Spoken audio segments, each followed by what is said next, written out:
Hi, Kimber. Thanks for submitting your magazine spread for the optional video critique.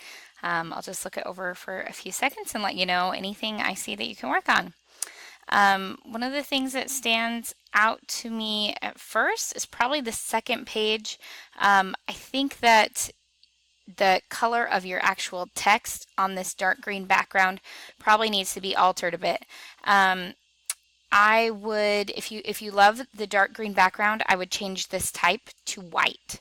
That's really only you can maybe have white with a tiny tinge of blue, but that's really the only color that's going to be able to stick out and be completely legible without it being hard on the eye on this dark of a background.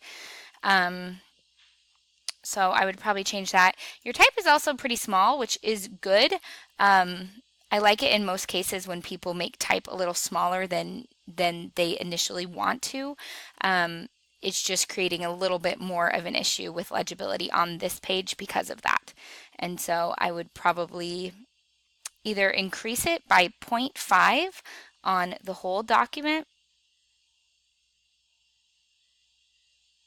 or I'm trying to decide if I like it this small on this page. I think that you could probably increase it by 0.5 on the whole document, and that would be about the ideal font size. Okay. One thing I'm noticing is like down here, you have a space between your paragraphs. Up here, that's not consistent, so make sure you do it consistently throughout. That's going to help the whole design breathe a little bit. I like how this page has a little bit more white space, a little bit more area for the eye to have some visual rest than this page. Okay, we'll just start at the first page with some ideas. I'm assuming you took a picture of the cover or perhaps of the computer screen for this image, which I think is okay.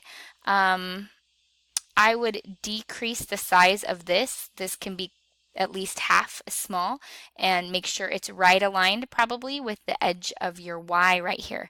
You could make it the same size so it fits in the same pocket as to church history, but is directly underneath it. Following that rule of alignment, that'll create a really cool little box. You could even make it a third the size it is and tuck it right up here in this negative space that you have underneath church history. So you have a few ideas. This might be the least distracting area for you to put who wrote it, because this really doesn't need to be center stage like it is right now. The image wants to stand out, and then the title wants to stand out. This might be a good opportunity as well to introduce some contrast in terms of size. So Saint Series brings, you could make a little smaller perhaps, and then you could even say Saint Series brings A, and then whole new perspective 2 times as big, maybe in blue, to church history underneath it. Okay, so play around a little bit with that.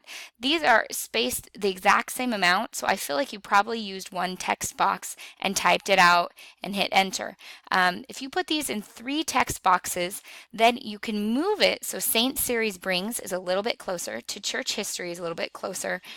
You can also play around with the leading on the toolbar for your paragraph, but I like to have each line in its own text box. And change the colors and change the size. So play around with that to make this a little bit more impactful. I like the font that you've selected, the overall placement of things, but play around with size a little bit, maybe color, a little bit of contrasting typography would be nice. And then instead of having this be proximity something you read and this proximity be something you read next, this will kind of fade into the background, and this will be the main attention grabbing element on this first page, which is what you want. Okay, I like this going in sideways. Make sure the same amount of space exists between the top of this letter and this line, the bottom of this letter and this line. That'll just help it feel nice and cohesive, kind of like a cool bookmark. This is looking pixelated. I don't know why, but look all along the edge here. I'm assuming your image when you took it wasn't, and so that's a little bit odd that it's placed in there looking that way. It could be your selection. So continue to refine the edge of your selection here. It's especially, it looks fine along the edges of the book. You got a little bit of white there, but that's not a deal breaker. But right along this curve, you might need to go in, if you're doing this in Photoshop, with the polygonal lasso tool and just make little clicks all along the edges. That might help you refine it so it looks a little bit more curved, okay? I like your subheadings, those are looking good. I will say down here, we're having a bit of an issue with trapped white space. See how you have this green border and the cream, you have the green inside and the cream border. My eye cannot flow off the page at any point on either of these two pages. That's pretty critical for your design looking modern and for your reader feeling like it's not dated design and being able to move through what they need to and then take a break visually if they need to as well. So I would recommend minimizing this a bit. If you are in love with this green background, maybe just have it green, have the type white, add a little bit more white space on the bottom here.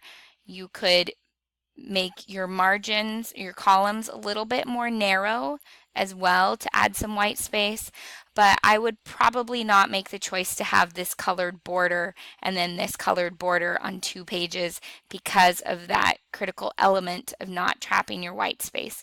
You have some white space here, but look, see how my eye can't move off the page. It just kind of bounces around. It's conflicting for me. Okay, so you have a full bleed image down here. I would actually make it a full bleed, pull it all the way off the page. That's instantly going to help your design feel more contemporary. And then if you keep this cream in the background, just have this page be cream or have it be white. White always looks modern and contemporary as well. The white would also help your blue and this pink pop off the page anymore because the cream is dating it a little bit. Okay, so there are a lot of ideas. See how fresh and clean it looks up here with the white? And then this pink on top of that, and the blue and the white looks awesome.